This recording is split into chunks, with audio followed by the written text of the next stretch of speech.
Uma vida de angústias. Assim é a rotina de milhares de pessoas que moram em áreas de risco. Na temporada de chuvas, o sofrimento é ainda maior. Muitas famílias ignoram a interdição dos imóveis e seguem morando em casas com a estrutura condenada, como mostra agora a reportagem de Elaine Cortez.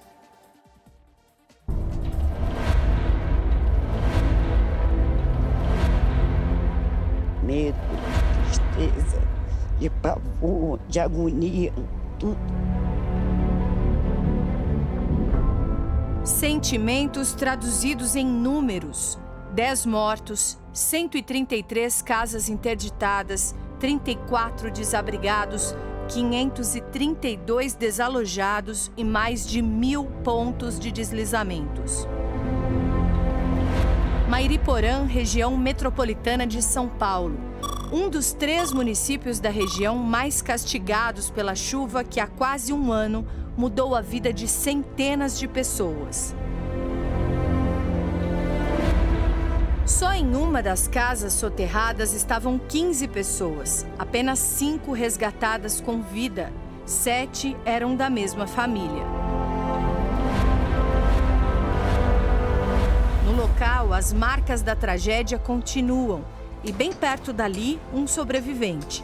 Gil escapou por questão de segundos. Ele socorria o vizinho onde uma parede havia acabado de desmoronar quando a casa dele veio morro abaixo junto com uma avalanche de terra.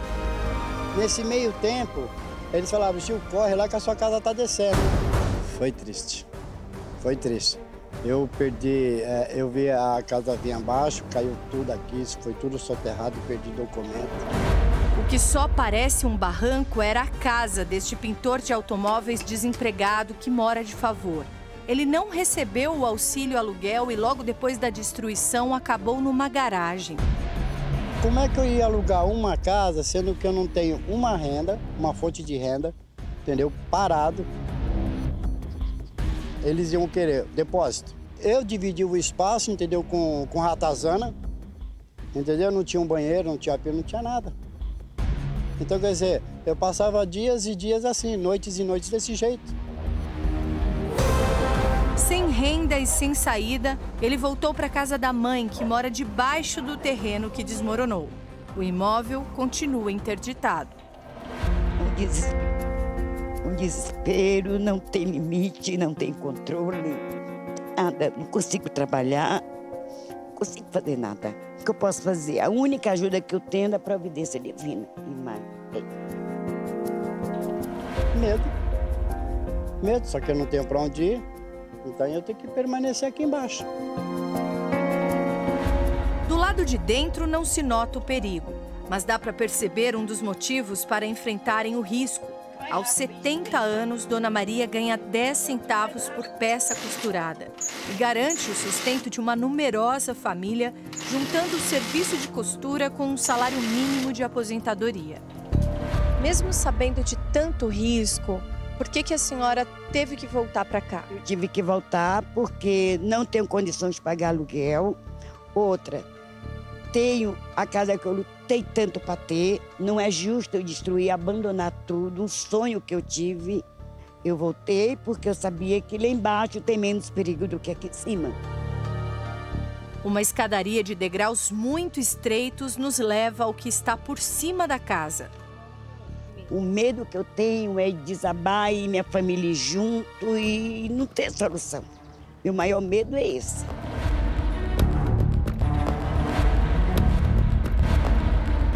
Em cima da telha da aposentada, um pedreiro amigo e os 2 filhos.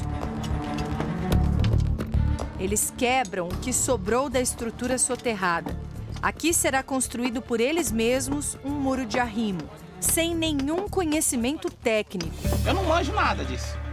Eu só tô aqui para ajudar a quebrar essas coluninhas aqui só e o meu serviço é só esse. É uma tentativa, mas não é uma coisa impossível. Se os caras conseguem fazer barragem numa estoura, dependendo, por que não vai conseguir parar o barranco? Nesta parte do bairro, que é dividido entre áreas de ocupação irregular e outras que já seriam regularizadas, tem asfalto, iluminação pública e chegam impostos. Uma região íngreme de muitos barrancos e terrenos em ladeiras extremas. Para onde se olha, há uma construção feita do mesmo jeito, ou lonas para tentar segurar a água. Não é preciso muito entendimento para perceber que a obra que começa em pouco tempo também estará em risco. Segundo os moradores, nem Defesa Civil, nem a fiscalização passam por aqui desde o ano passado. Nós estamos abandonados, estamos largados aqui. Dos fundos da casa de André se vê a casa de Dona Maria. A altura assusta. Quando a casa do Gil caiu, eu imaginei que a minha casa também iria cair. Então, naquele momento, eu não tive dúvida que até a família sai correndo de casa. Mas esse risco ainda existe numa chuva. O risco existe, a gente não dorme direito, né? Trincas e rachaduras só aumentam nos cômodos pelos 3 andares construídos no morro, ainda interditados. André também não poderia estar aqui com a família. Minha pergunta é, por que não dar um apoio total então, para essas pessoas, na verdade, que não tem nem condições de voltar para tua casa de verdade, entendeu? Que o auxílio que eles estavam dando, que era de 400, agora caiu para 300 reais, porque a prefeitura cortou os 100 reais que ela dava, ninguém paga nada com 300 reais, né? Muitos não quiseram falar com a nossa equipe. Pessoas que temem ser retiradas mais uma vez da área interditada. A maioria sem alternativa de manter um aluguel. Daniel vem sempre visitar a casa que abrigava 5 famílias.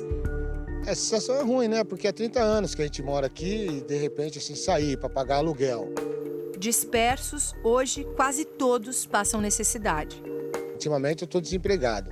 Minha filha também está desempregada, então é só minha esposa. Então fica difícil para a gente poder pagar 600 reais de aluguel. E a prefeitura está arcando só com 300, fica difícil. Todos eles são personagens de um drama real que existe em todo o Brasil. 202 pessoas morreram em deslizamentos de terra na Grande São Paulo nos últimos 20 anos. Uma média de 10 mortes por ano. O levantamento do Instituto de Pesquisas Tecnológicas abrange o período de 1997 até 2016. E só no ano passado foram 20 casos, o dobro da média. A cada temporada de chuva, a história se repete nos mesmos lugares, com uma estatística cada vez mais preocupante. Mairiporã está entre os 5 municípios da região com mais mortes nas últimas 2 décadas. Francisco Morato, cidade vizinha, também faz parte do grupo.